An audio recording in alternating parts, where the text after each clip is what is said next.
شمائل ترمذی کا باب نمبر 16 نبی کریم صلی اللہ علیہ وآلہ وسلم کے خود کا بیان شروع کیا جائے گا۔ حضرت انس بن مالک رضی اللہ تعالی عنہ نے فرمایا، حضور انور صلی اللہ علیہ وآلہ وسلم جب مکہ میں داخل ہوئے تو آپ نے خود پہنا ہوا تھا۔ آپ سے کہا گیا کہ ابن خطل کعبہ کے پردوں کے پیچھے چھپا ہوا ہے۔ آپ نے فرمایا اسے قتل کر دو۔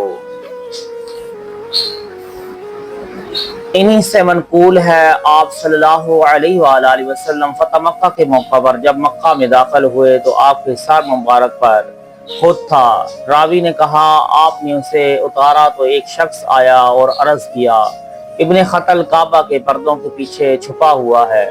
نبی کریم صلی اللہ علیہ وآلہ وسلم نے فرمایا اسے قتل کر دو۔ حضرت ابن شہاب رحمۃ اللہ تعالی علیہ نے کہا، مجھے یہ اطلاع ملی ہے حضور اقدس صلی اللہ علیہ وآلہ وسلم اس وقت حالت احرام میں نہیں تھے۔ علامہ محمد یاسین قصوری نقشبندی اس حدیث مبارکہ کی روشنی میں شرح میں فرماتے ہیں، خود سے مراد لوہے کی ٹوپی ہے جو دشمن سے بچاؤ کے لیے جنگ کے دوران استعمال کی جاتی ہے۔ حضور اقدس صلی اللہ علیہ وآلہ وسلم فاتح کی حیثیت سے جب مکہ میں داخل ہوئے تو آپ کے سر مبارک پر خود تھا۔ آپ کی اچانک ورود کی وجہ سے اہل مکہ کانپ اٹھے، ان پر دہشت طاری ہو گئی اور وہ خیال کر رہے تھے کہ ابھی انتقامی کارروائی کرتے ہوئے انہیں ہلاک کر دیا جائے گا، مگر آپ صلی اللہ علیہ وآلہ وسلم کی طرف سے یہ اعلان کیا گیا، جو شخص بیت اللہ میں داخل ہو، جو آدمی اپنے گھر میں داخل ہو کر دروازہ بند کر لے اور جو شخص ہتھیار ڈال دے وہ مامون ہے۔ اس عام معافی کے اعلان سے 17 افراد کو مستثنی قرار دے دیا گیا تھا کہ یہ لوگ جہاں بھی ملے انہیں قتل کر دیا جائے۔ ان میں 11 مرد اور 6 عورتیں تھیں۔ اس کی وجہ یہ تھی کہ ان کے جرائم اور مظالم ناقابل معافی تھے۔ ان 17 مجرموں میں سے 2 عورتوں اور 7 مردوں نے اسلام قبول کر کے معافی مانگ لی تھی۔ باقی ماندہ 8 لوگوں جن میں 4 مرد اور 4 عورتیں شامل تھیں کو قتل کر دیا گیا۔ ان مقتولوں میں سے ایک ابن خطل بھی تھا۔ مشہور دشمنان اسلام میں سے ایک ابن خطل تھا۔ ہجرت کے بعد وہ بھی ہجرت کر کے مدینہ طیبہ آ گیا تھا اور اسلام قبول کر لیا تھا۔ اس کا اصل نام عبدالعزیز بن خطل تھا اور قبول اسلام کے بعد اس کا اسلامی نام عبداللہ تجویز کیا گیا۔ حضور اقدس صلی اللہ علیہ وآلہ وسلم نے اسے زکوٰۃ وصول کرنے کی غرض سے ایک قبیلہ کے پاس روانہ کیا۔ اس کے خادم نے کھانا تیار کرنے میں قدر تاخیر کر دی تو اس نے غصہ سے خادم کو قتل کر دیا۔ جبکہ وہ خادم مسلمان تھا، اس نے اس خوف سے مدینہ طیبہ چھوڑ دیا کہ خادم کے قصاص میں اسے قتل نہ کر دیا جائے۔ وہ مرتد ہو کر مکہ مکرمہ آ گیا۔ اس نے گویا باندیاں اپنے پاس رکھی ہوئی تھیں جو اسلام کے خلاف بد زبانی کرتی تھیں، اور یہ خود بھی حضور انور صلی اللہ علیہ وآلہ وسلم کی ہجر کیا کرتا تھا۔ فتح مکہ کے موقع پر آپ صلی اللہ علیہ وآلہ وسلم نے اس کے جرائم اور مظالم کے باعث سے قتل کرنے کا حکم دیا تو یہ کعبہ کے پردوں میں جا چھپا۔ عرض کیا گیا، یا رسول اللہ، ابن خطل کعبہ کے پردوں میں چھپا ہے۔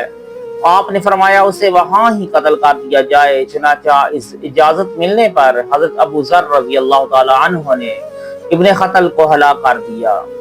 فتح مکہ کے موقع پر حضور انور صلی اللہ علیہ وآلہ وسلم نے سیاہ امامہ مبارک سر اقدس پر رکھا ہوا تھا۔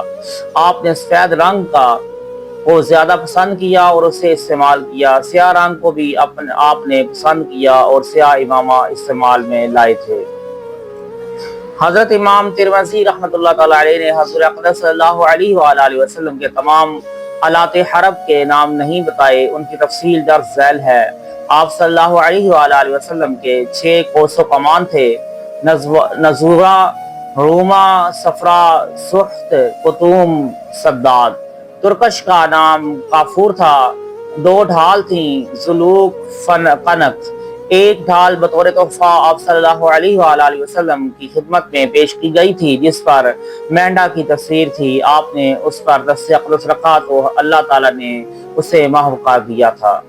آپ صلی اللہ علیہ وآلہ وسلم کے 7 گھوڑے تھے جن کے نام یہ ہیں: مرتجز، ثقب، ضرف، لحیف، لزاز، ور، صباح۔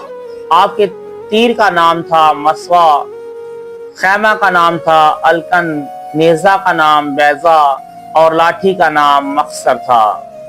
آپ صلی اللہ علیہ وآلہ وسلم کے جھنڈے کا نام عقاب جو سیاہ رنگ کا تھا، مشکیزہ کا نام تھا صادر، زین کا نام داج، اونٹنی کا نام قصوہ، عفا، خچر کا نام دلدل، گدھے کا نام یعفور اور بکری کا نام تھا جس کا آپ دور میں فرماتے تھے عنیہ۔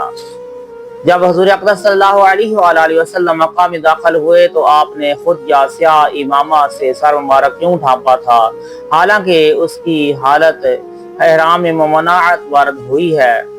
آپ صلی اللہ علیہ وآلہ وسلم حالت احرام میں نہیں تھے، لہٰذا سر اقدس کو ڈھانپنے میں کوئی حرج نہیں تھا۔ میقات سے بغیر احرام کے گزر کو مکہ معظمہ میں داخل ہونا منع ہے، پھر آپ صلی اللہ علیہ وآلہ وسلم احرام کے بغیر مکہ میں کیوں داخل ہوئے؟ نیز حرم مکہ کو امن گاہ قرار دیا گیا ہے جس میں کسی شخص کو قتل کرنا حرام ہے، پھر آپ صلی اللہ علیہ وآلہ وسلم نے ابن قتل وغیرہ کو قتل کیوں کرایا تھا؟ فتح مکہ کے موقع پر اللہ تعالیٰ نے آپ صلی اللہ علیہ وآلہ وسلم سے مختصر وقت کے لیے حرمت اٹھا لی گئی تھی، جس وجہ سے آپ میقات سے بغیر احرام کے مکہ معظمہ میں داخل ہوئے اور آپ نے ابن قتل وغیرہ کو قتل بھی کرایا تھا۔ کیا میقات سے بغیر احرام کی گزر کر مکہ معظمہ میں داخل ہونا جائز ہے یا نہیں؟ اس بارے میں ائمہ فقہ کا اختلاف ہے جس کی تفصیل درج ذیل ہے۔ حضرت امام اعظم ابو حنیفہ رحمۃ اللہ تعالی علیہ کا موقف ہے کہ ناجائز ہے۔ آپ نے اس مشہور روایت سے استدلال کیا ہے جس میں میقات سے بغیر احرام کے گزرنے کی ممانعت وارد ہوئی ہے۔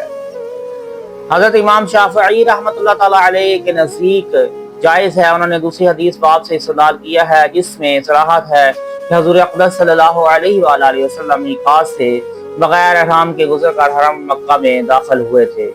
حضرت امام اعظم ابو حنیفہ رحمۃ اللہ تعالی علیہ کی طرف سے امام شافعی رحمۃ اللہ تعالی علیہ کی دلیل کا جواب یوں دیا جاتا ہے کہ اس روایت سے استدلال کرنا درست نہیں ہے، کیونکہ فتح مکہ کے دن آپ صلی اللہ علیہ وآلہ وسلم سے اس کی حرمت اٹھا لی گئی تھی۔ اس بارے میں آپ کا مشہور ارشاد گرامی ہے: میرے لیے آج کے دن یہ حلال تھا، کسی اور کے لیے نہیں ہے۔ ایک روایت میں یہ ہے کہ فتح مکہ کے موقع پر حضور اقدس صلی اللہ علیہ وآلہ وسلم نے سر اقدس پر خود پہنا ہوا تھا، اور دوسری روایت میں ہے کہ آپ نے سیاہ امامہ باندھا تھا۔ یہ تو روایت میں تعارض ہوا۔ ان دونوں روایات میں تطبیق کی صورت یہ ہے کہ حضور انور صلی اللہ علیہ وآلہ وسلم فاتح کی حیثیت سے جب مکہ معظمہ میں داخل ہوئے اس وقت سر اقدس پر خود اور اس کے اوپر سیاہ امامہ بندھا ہوا، یا نیچے سیاہ امامہ اور اوپر خود رکھا ہو، یعنی بیک وقت خود اور امامہ دونوں کا استعمال ممکن ہے، لہٰذا روایات میں تعارض نہ رہا۔